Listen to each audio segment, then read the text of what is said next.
Each of you, my dear subscribers, has your own, and I don't shy away from this word, daily beauty routine, regardless of lifestyle, status, retrograde Mercury, or the advice of semi-bloggers in the endless world of social networks.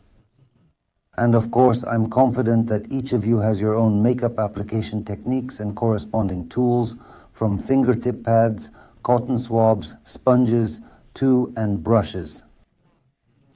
Let's talk about them in more detail today. And of course, all the products that I use in this video will be in the traditional cheat sheet. I always use my brushes, which have served me faithfully for many years, and honestly, I definitely don't plan on switching to other brands anytime soon. I categorize brushes into 3 groups. The first group is for liquid, creamy, or generally wet textures. Sable hair allows for even application, and importantly doesn't absorb the product, and works well with intense use of pigment, like foundation, concealer, or eyeshadows. The second group is for blending and very light application of dry textures.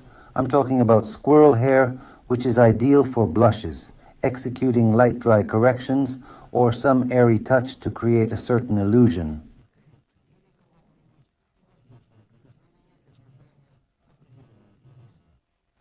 One of them is my favorite brush, Paulina.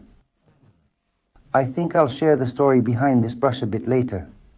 It's personal, but from what I know, this brush has been pleasing both me and my colleagues for several years, which, by the way, was recognized by the prestigious Best of Beauty Award a couple of years ago.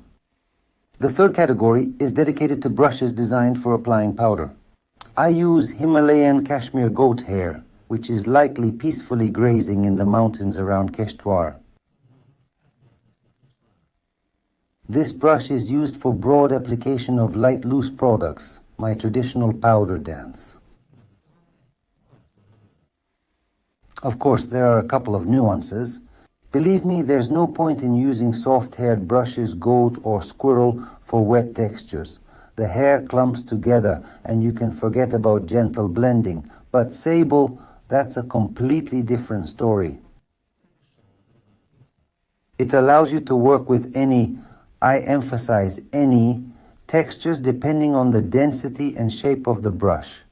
You can even achieve blending, but that's a last resort, if squirrel or goat went on strike or just weren't available. An important detail about my brushes: long handles. They're about 13 centimeters, which allows for an ideal grip. A brush is an extension of the artist's hand and should be held like a priceless treasure, not like a mere coffee cup. Remember, a brush is a tool. A good quality tool, but a tool nonetheless. I have 7 in my arsenal. I never understood the endless tubes and batteries of brushes I see among brush enthusiasts. I'm not exactly for minimalism, not at all. A good tool, a diverse assortment. But you need to have what you need, what works for you and meets your requirements.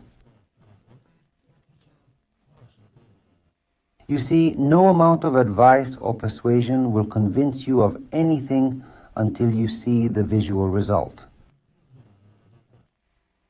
I've long ago passed this stage, deciding to create my own brushes, so my choice of tools is already made. As for what you will skillfully maneuver with, that is for each individual to decide. Best of luck, and may your makeup be beautiful.